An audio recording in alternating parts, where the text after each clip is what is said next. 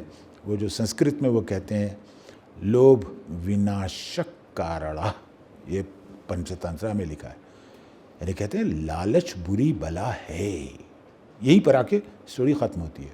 جیسے سعدی نے گلستان کو ختم, جہاں آپ شعر لا کے ختم کرتے ہیں, ویسے ہی اسی طرح سے پنچ تنترا کی ساری اسٹوریز جو ہیں وہ آ کے ختم ہوتی ہیں. یہ کتابیں امپورٹنٹ اس لیے ہیں, اب ان کے بارے میں تو بات نہیں کرنی ہے, اس لیے ہیں کہ یہ شروع کی کتابیں ہیں جن سے ہمیں ایک اندازہ ہوتا ہے کہ واقعی ٹرینڈ کیسے لٹریچر کا سیٹ ہوا ہوگا. ٹرینڈ سیٹرز ہیں نا یہ ٹرینڈز کو سیٹ کرنے والے. اب اس کے بعد اسٹوری کی جو ڈفرینٹ اسٹائلز ہیں وہ نکلی ہیں اور پھر آگے بڑھی ہیں, پھر یورپ سے اور یہاں سے, اس طرح سے بہت سارے انٹریکشن سے پھر اس کے اندر کچھ اور ڈالا گیا, اور پھر کسی اور صورت میں سفرنامے کی صورت میں آئے, کبھی ڈسکرپٹیو انالیسس ہوئی اس کی, کیا یہ سب چلتا رہا. اسی طرح سے ایرانیوں کے بارے میں بات کر رہا ہوں, انہوں نے خط کو بہت آگے بڑھایا. آپ کو پتہ ہے کتنے طرح کے خط ہوتے ہیں؟ کون؟ 2 منٹ, ٹھیک ہے. آپ بتائیں کتنے خط ہوتے ہیں؟ بہت سارے خط ہوتے ہیں, 14-15 خط ہیں. کچھ تو مجھے بھی یاد ہیں, جیسے اب حالانکہ خط کوفی سے پہلے بھی ایک خط کہا جاتا ہے. وہ کون سا خط ہے نرمن صاحب؟ ہاں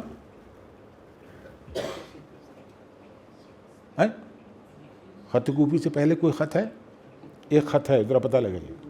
قبل از خط کوفی کی ثبوت یہ نہ پہلے بھی شروع خیر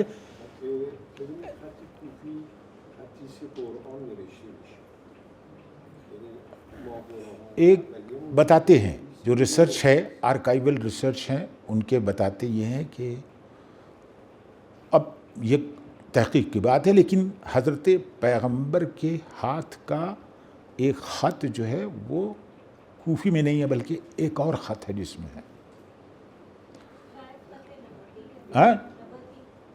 ہاں ہو سکتا ہے وہی کوئی ایک خط ہے, میں بھول رہا ہوں اس کا نام.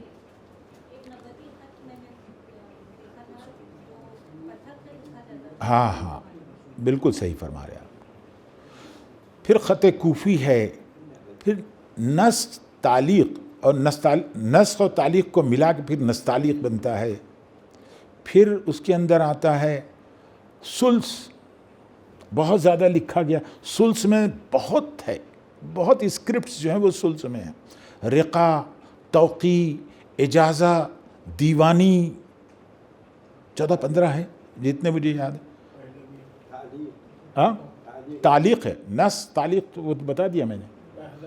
پہلوی نا پہلوی نا وہ دوسری چیز ہے. پہلوی خط نہیں ہے, پہلوی اسٹائل آف رائٹنگ, وہ پہلوی دوسرا ہے, اسکرپٹ ہے, وہ خط ہے.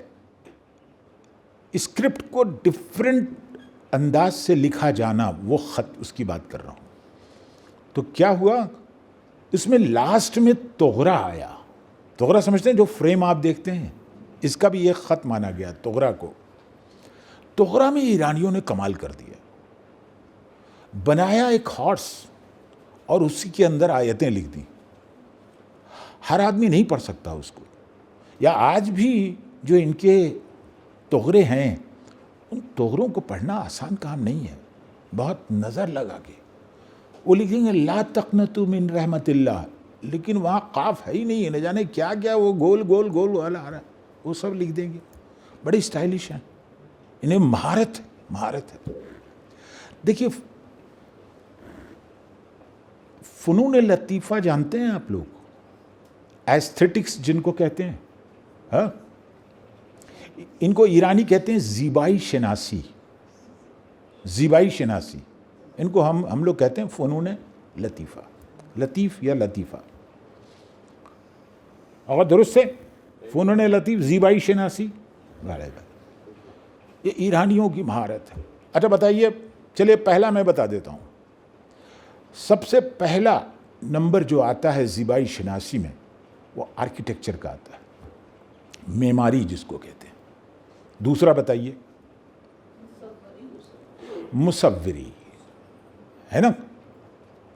یہ مصوری جو ہے, اسی مصوری کو ان لوگوں نے نقاشی بنایا ہے. مصوری کو نقاشی بنایا ہے. جیسے کہ مصوری وہ فوٹوگرافی نہیں, وہ بات کے ڈیولپمنٹس ہیں. جو پرانے ہیں ان میں نقاشی ہے. وہاں کیمرہ تو تھا نہیں, نقش تھے, نقش بناتے تھے, تو اس کو پینٹنگ کہتے ہیں, پینٹنگ. دوسرا اور بتائیے آگے. ہاں ہاں اس کو موسیقی. موسیقی جو ہے وہ میوزک ہے جس کو کہتے ہیں. اوکے, ہاں پینٹنگ ہو گئی, پھر اس کو سب بات کی چیز ہے. ہاں شاعری. دیکھیے شاعری جو ہے وہ بھی ایک فنون لطیفہ میں آتا ہے. آپ نے خطاطی کا نام چھوڑ دیا. خطاطی نہیں ابیری دبیری وہ نہیں, وہ سب اسٹائل ہے. وہ یہ خطاطی میں بتا رہا ہوں. فنون لطیفہ جو ہیں, جیسے آپ نے بتایا معماری, اس کے بعد آپ نے کہا نقاشی, نقاشی کے بعد موسیقی, موسیقی کے ساتھ ہی لگا ہوا ہے رقاصی. رقاصی اور موسیقی ایک دوسرے سے اس کا ربط ہے, رقاصی. دین جو آپ سنگ تراشی کہہ رہے ہیں, وہ اس کو یہ کہتے ہیں بت تراشی, مجسمہ سازی. یہ ہے اسکلپچر, ہے نا. اور کوئی آپ کے ذہن میں ہے؟ رقص تو بتایا, موسیقی رقص ہے. 6-7 جو فنون لطیف ہیں یہ ہمارے یہاں رائج ہیں. ایرانیوں نے عربوں کے ساتھ, حالانکہ عربوں سے ان کی پٹری نہیں کھائی, مگر اب آپ دیکھیے نا عربوں سے کیا کیا لیا. عربوں سے وہ بھی نہیں ہمارا کلچر دوسرا. بے بخشید آقا یہ چیز ہے کہ باید دینا بدون اندیگه.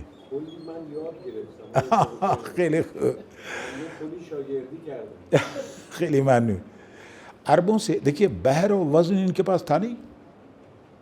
اچھا بتائیے عربوں کی جو سویلائزیشن ہے اس کے کیا فیچرز ہیں؟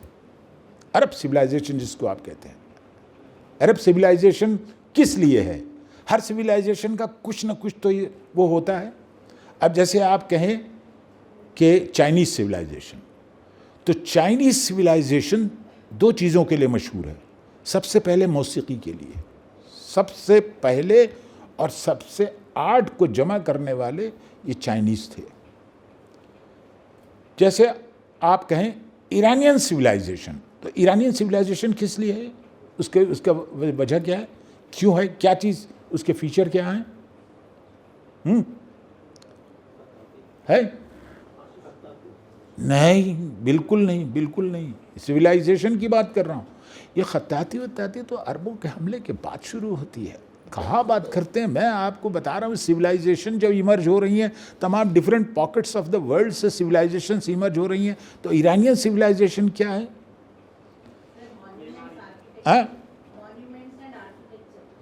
نو، بہت بات کی بات ہے یہ اس میں ہے، لیکن یہ ٹاپ پر نہیں آتے، اور بھی ہیں. وہ آرمینین سویلائزیشن ہے، اس کے اندر آپ کہیں گے ان لوگوں نے آرمینین سویلائزیشن میں آتا ہے. ان کا کام ہے، یہ شیپ جو ہے اس سے نکالتے تھے اون، اور اس سے پھر ڈیفرنٹ جو ہے وہ ویونگ کرتے تھے، پروڈیوس کرتے تھے. خالی بافی تو بات کی چیز ہے، لیکن یہ اس سے کپڑے بناتے تھے. یہ اب آپ بتائیے ایجپشین سویلائزیشن کس لیے ہے؟ نیل ندی. وہاں کیوں ایجپشین سویلائزیشن اتنی پاورفل سویلائزیشن ہے؟ کیوں ہے؟ رائٹنگ نہیں ہے، یہ کلٹیویشن میں آتا ہے. یہ جو سب سے پہلے نیل ندی، جو نائل ندی ہے، دریائے نیل، اس کے کنارے، اس کے بیسن میں بہت زبردست کراپ پیدا کر دی انہوں نے. اور انہوں نے رائس اور ویٹ ان دونوں کی زبردست کھیتی کی.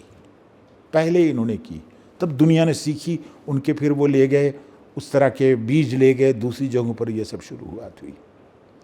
آپ دیکھیے ہر سویلائزیشن کا اپنا وہ رنگ ہوتا ہے. عرب سویلائزیشن شاعری کے لیے ہے. دورہ جاہلیت میں بھی آپ نے دیکھا کہ امرؤ القیس وغیرہ کس طرح کی شاعری کرتے تھے.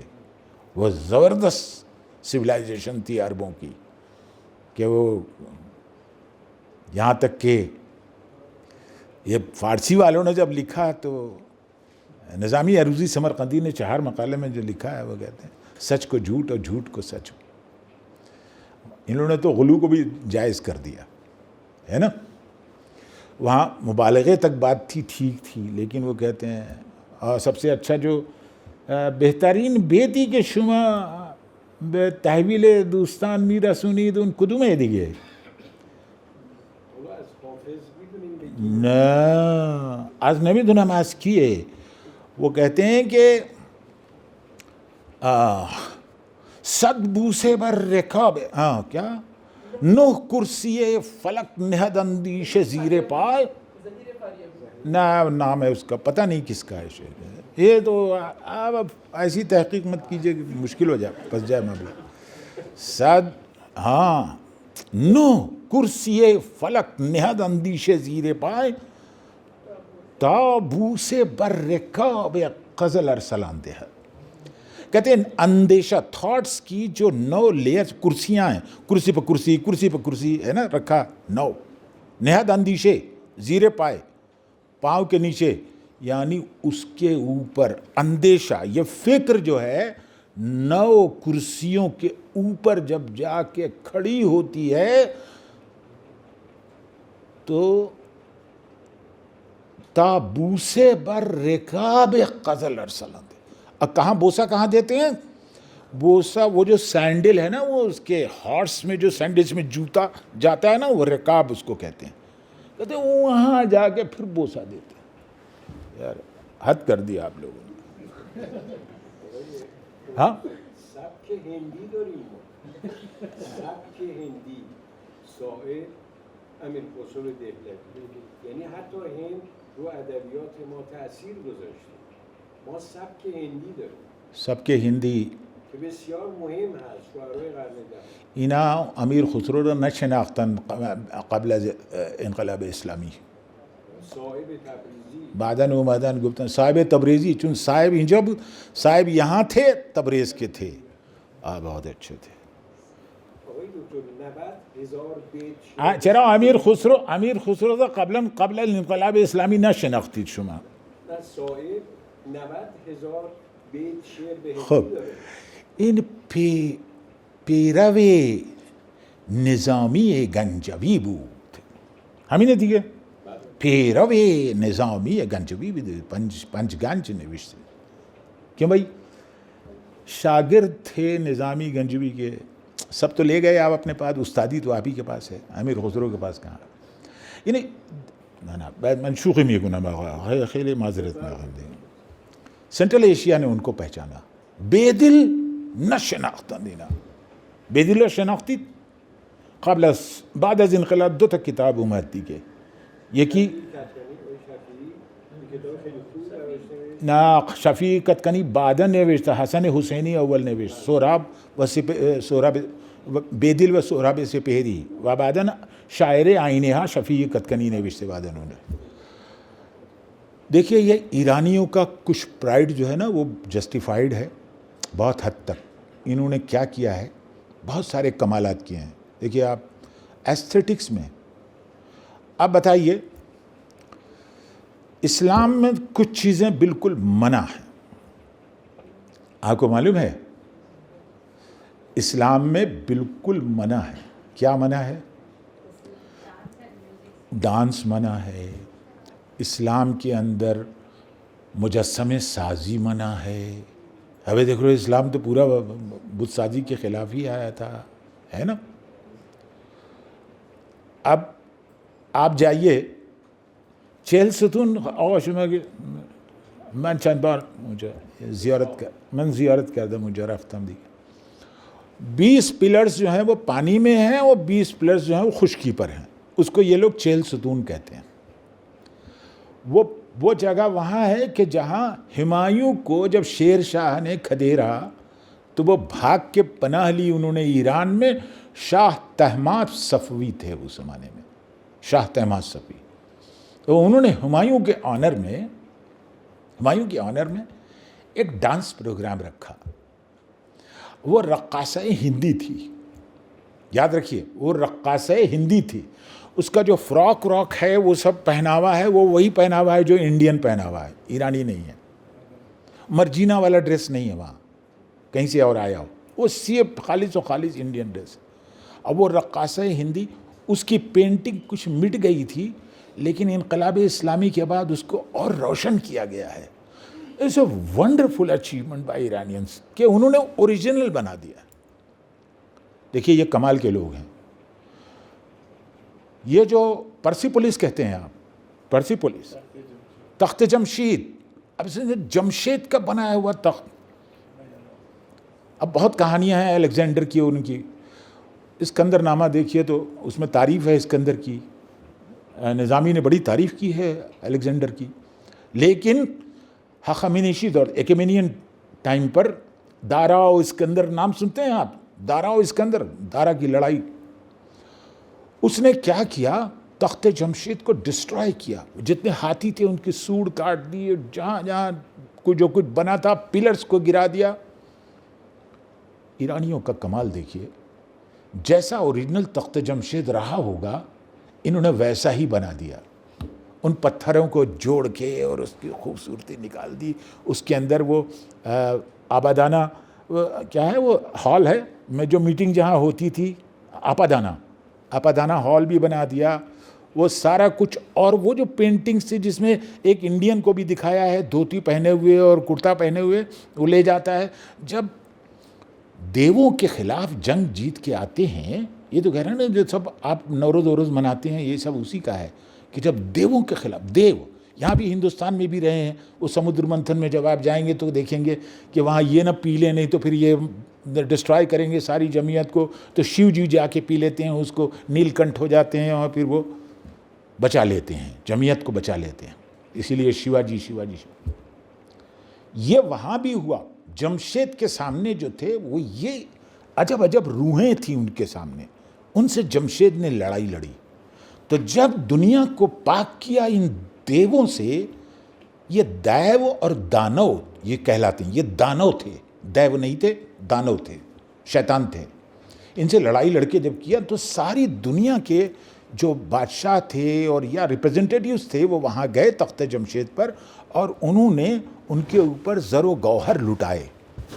وہ زر و گوہر جو لٹائے اس سے پھر ایک تخت بنایا گیا، اس تخت کا نام تھا تخت جمشید. اسی لیے آپ نے دیکھا کہ جمشید کے کا ایک پیالہ بھی تھا. غالب کہتے ہیں جام جم سے یہ میرا جام سفال اچھا ہے نا؟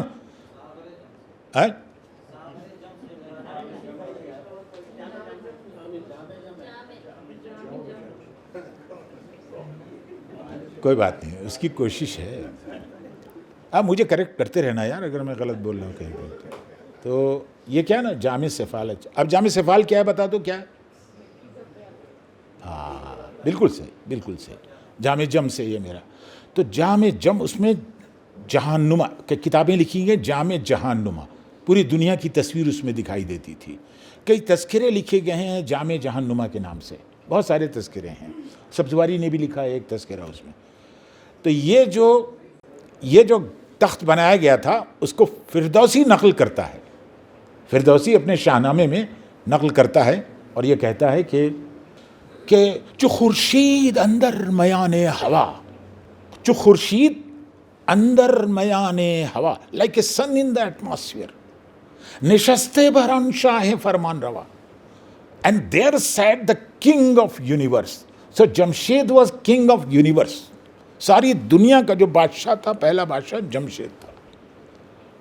اس کو الیگزینڈر نے، ایرانیوں نے اس کو بنا دیا. انہوں نے بہت ساری چیزیں عربوں سے لیں اور اپنا ڈیولپ کر دیا. تصوف کو کمال کر دیا ایرانیوں نے. آپ دیکھیے جتنے سلسلے نکل کے آتے ہیں وہ سب ایران میں جا کے ابھی امام غزالی کہاں دفن ہے؟ وہی مشہد کے پاس وہ توس کے پاس امام غزالی ہیں. میں تو کئی بار جا چکا ہوں ان کی مزار کے. اتنا بڑا عالم. سوچ رہے ہیں اب سارے ایرانی، عربوں کی زبان بولنے والے ایرانی، آج بھی ایرانی بڑی اچھی عربی بولتے ہیں. یا ان کا کمال ہے، ڈیولپ کیا ہوا ہے.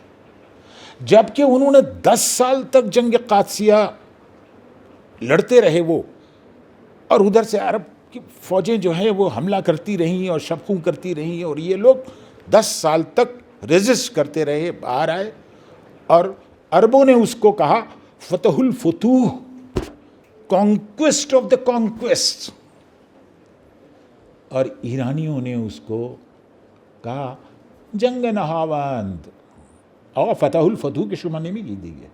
ہاں جنگ نہاوند ہے، جنگ قادسیہ، جنگ نہاوند، نام کے نام سے چلو. اور ماں شرمندہ حسین.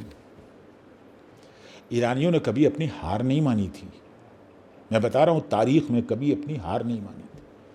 یہ جنگ ان کے لیے ایک فاجعہ تھا. مگر انہوں نے عربی کا کام اتنا کیا ہے کہ آپ اندازہ نہیں لگا سکتے.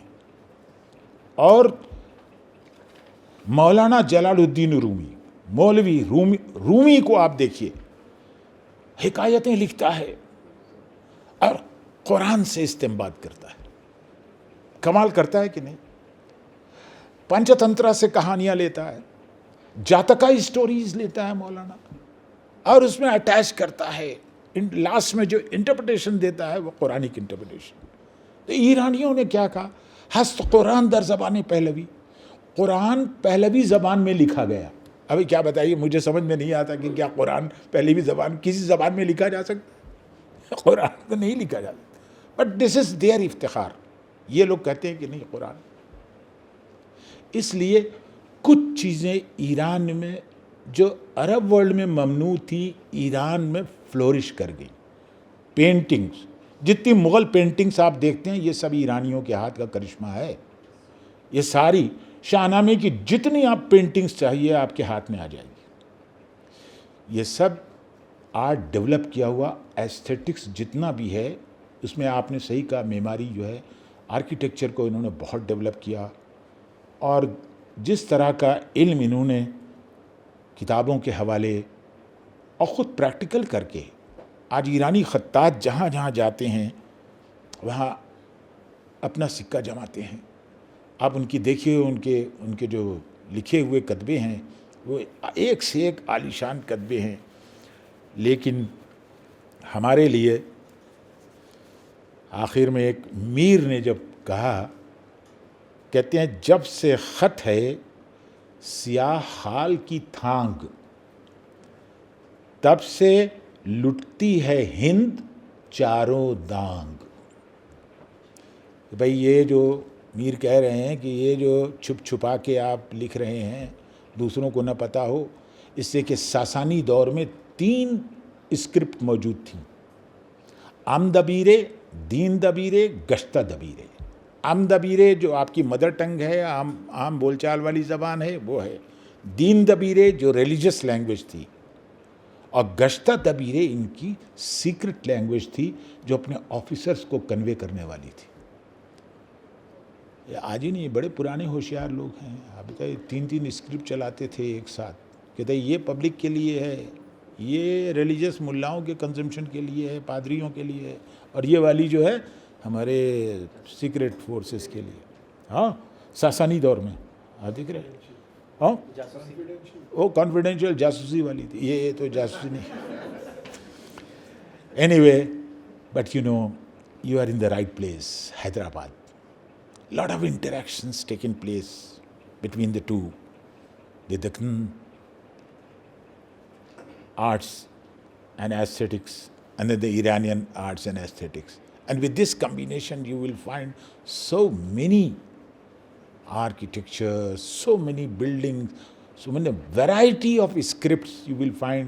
Professor Naseemuddin Faris صاحب کو آپ لوگ پہچانتے ہیں؟ علامہ روزگار ہیں, بہت کام کیا ہے انہوں نے. اب یہ کہتے ہیں میری ریٹائرمنٹ کے بعد بھی. بھائی ریٹائرمنٹ کس کا ہوتا ہے؟ ریٹائرمنٹ اس کا ہوتا ہے جو نکمہ ہوتا ہے, اور جو کام کرنے والا ہوتا ہے اس کا ریٹائرمنٹ ہوتا ہے کیا؟ نیرومن صاحب آپ کا ریٹائرمنٹ ہوا؟ ہوگا بھی نہیں. تو جو کام کرنے والے, یہ دیکھیے پروفیسر عزیز الدین حسینی صاحب یہاں بیٹھے ہیں, آج بھی لگے رہتے ہیں, کام کرتے رہے. مولانا آزاد کا کیلنڈر نکالا, اب اس کا ٹرانسلیشن کر رہے ہیں. جو کام کرنے والے ہیں وہ ریٹائر نہیں ہوتے, وہ اپنا کام کیا کرتے ہیں. اور جو کام کرنے والے ہوتے ہیں کسی خواہش کے, ہزاروں خواہشیں ایسی کہ ہر خواہش پہ دم نکلے, بہت نکلے میرے ارمان پھر بھی کم نکلے. یہ جو چھوڑ کے جائیں گے یہ لیگیسی ہوگی جس کو سب کو دیکھنا پڑے گا. آنے والی جنریشنز اس کو دیکھے گی اور اس سے کچھ حاصل کرے گی. تو میر کہتے ہیں ایک جگہ بڑا عجیب قافیہ, بھائی دیکھیے یہ ردیف عجیب سی ہے, تھانگ دانگ. پھر دیکھیے بات عمل کی چلی ہی جاتی ہے مگر اوج بن عنق کی ٹانگ. میر کہہ رہے ہیں, یہ دیکھیے کہتے ہیں میں نے کیا اس غزل کو سہل کیا, قافیے ہی تھے اس کے اوٹ پٹانگ. دیکھ رہے ہیں. لیکن آخر میں کہتا ہے جو میں بھی آپ سے کہہ کے رخصت ہو جاؤں گا کہ میر بندوں سے کام کب نکلا, مانگنا ہے جو کچھ خدا سے مانگ. Thank you very much. میں جب سر کو صدارتی کلمات کے لیے بلا رہا تھا تو سوچ رہا تھا ایک شعر پڑھوں, لیکن سر نے شروعات میں ہی کہہ دیا تھا ہری اپ, تو میں سمجھ گیا تھا کہ جلدی. لیکن جی, تو وہ شعر میں بول دوں کہ بات پر وہاں زبان کٹتی ہے, وہ کہیں اور سنا کرے کوئی. من سپاسگزار آقای پروفسور عین‌الحسن هستم. خیلی آموختم امروز, من بیشتر یاد گرفتم و سپاسگزارم. انشالله که سایه آقای پروفسور حسن بر سر ما همیشه استوار باشه. میں پروفیسر عین‌الحسن صاحب کا وی سی کا میں بہت شکر گزار ہوں کہ میں ان سے ان کے جو لیکچر یہاں پہ دیا ان سے میں نے بہت کچھ سیکھا.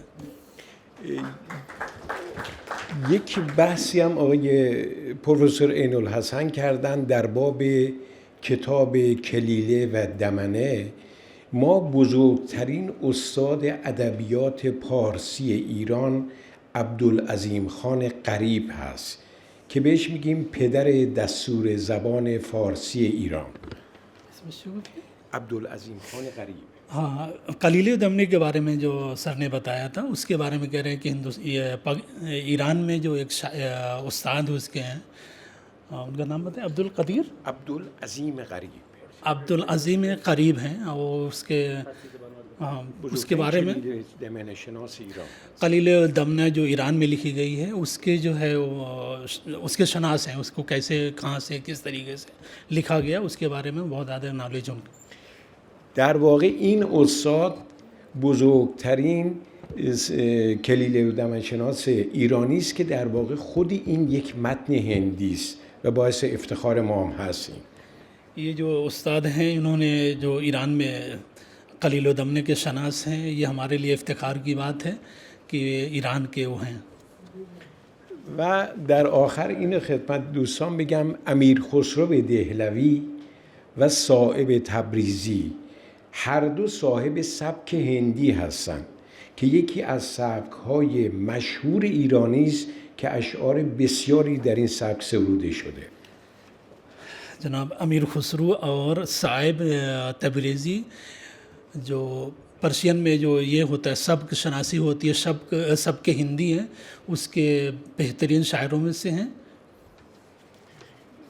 در پایان من از تمام دوستان که این جلسه رو تنظیم کردن سپاسگزار هستم.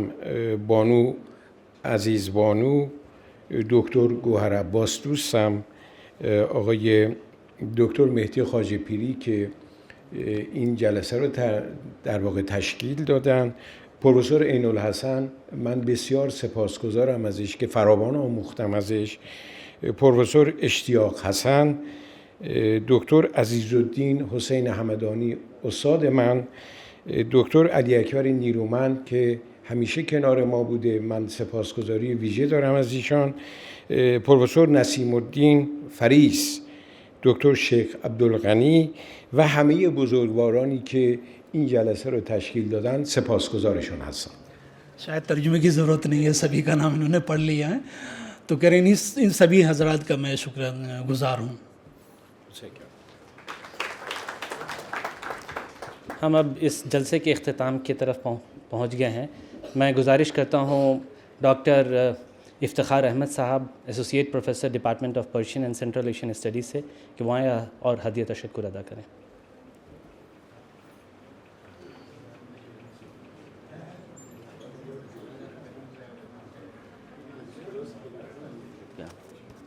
ایک ساتھ بول.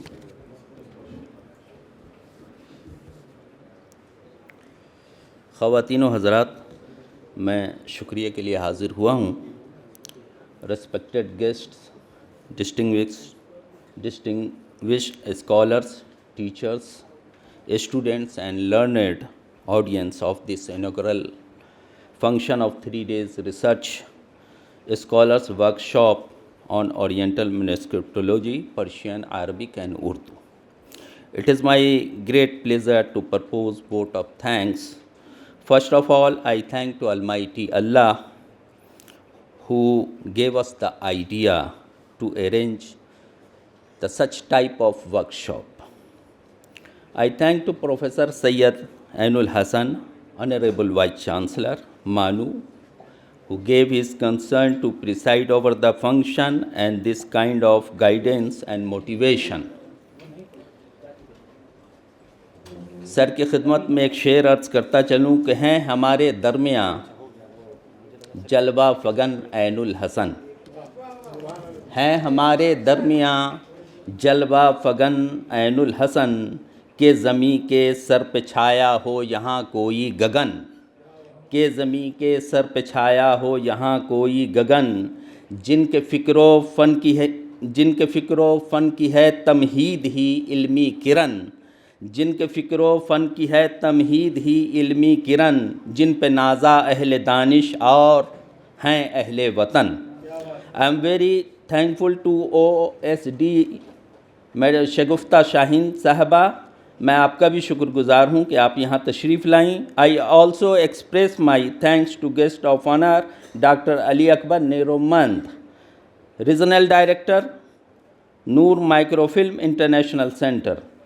آقای دکتر علی اکبر نیرومند را تشکر می نمایم که شما برای شرکت این برنامه خیلی زحمت کشیدید و ما اشتراک و تعاون کردید و بر دعوت شعبه فارسی و آسیای مرکزی لبیک گفتید. من یک دنیا تشکر می نمایم. بنده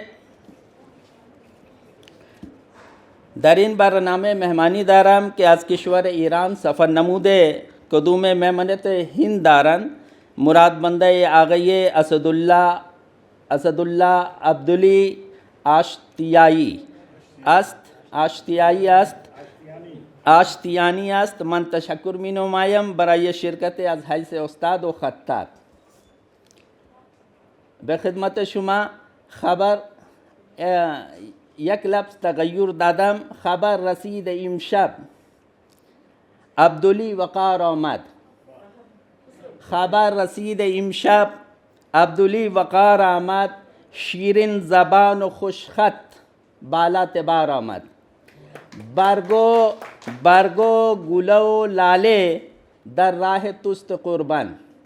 برگو گل و لاله در راه توست قربان. مرد کمال هستند صد افتخار آمد. میں پروفیسر نسیم الدین فریس مانو حیدرآباد کا دل سے شکریہ ادا کرتا ہوں کہ آپ ہمارے درمیان تشریف فرما ہیں. آپ نے برسوں اس جامعہ کی خدمت کی ہے اور تکنیات کے حوالے سے آپ نے بہت اہم کام کیے ہیں. شعبہ فارسی کا خانوادہ علمی آپ کا ممنون و شاکر ہے. ہمارے درمیان ڈاکٹر شائق عبدالغنی موجود ہیں. آپ کا بھی شکریہ ادا کرتا ہوں کہ آپ تشریف لائے اور پروگرام کی رونق کو دوبالا کیا. حضرات ہماری ڈائریکٹر صاحبہ جو اس پروگرام کی ہیں پروفیسر عزیز بانو صاحبہ ڈین ہیں, ان کی وہ ڈائریکٹر بھی ہیں اس پروگرام کی, اور ہماری صدر شعبہ فارسی عصمت جہاں, میں ان کا بھی شکر گزار ہوں کہ انہوں نے اس طرح کے پروگرام کا انعقاد کیا اور پروگرام کو کرنے میں جو دشواریاں تھیں اس کو خود ہی حل کیا, بلکہ ہم لوگوں سے بہت کم کام لیا انہوں نے, تو میں ان کا شکر گزار ہوں. اور اس کے بعد بغیر آپ کے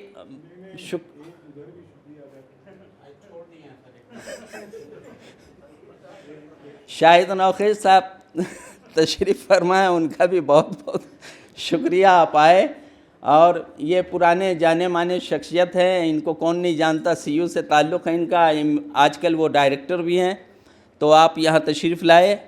شعبہ آپ کا شکر گزار ہے.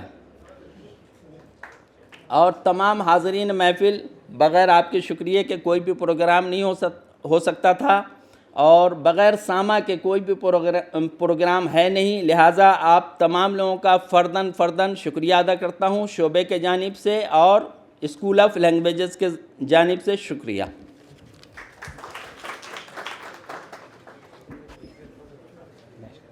میں ریکویسٹ کرتا ہوں جی. اچھا, پہلے تو اطلاع کے لیے کہ کل صبح کا سیشن اس ورک شاپ کا صبح 10 بجے یہیں شروع ہوگا, اور جو پارٹیسپینٹ ہیں وہ اپنے رجسٹریشن کا کنفرمیشن ڈاکٹر محمد رضوان صاحب سے کر لیں. اور میں ریکویسٹ کرتا ہوں شاکر سے کہ نیشنل اینتھم وہ پلے کریں. اب ہم لوگ کھڑے ہو جائیں گے نیشنل اینتھم کے لیے.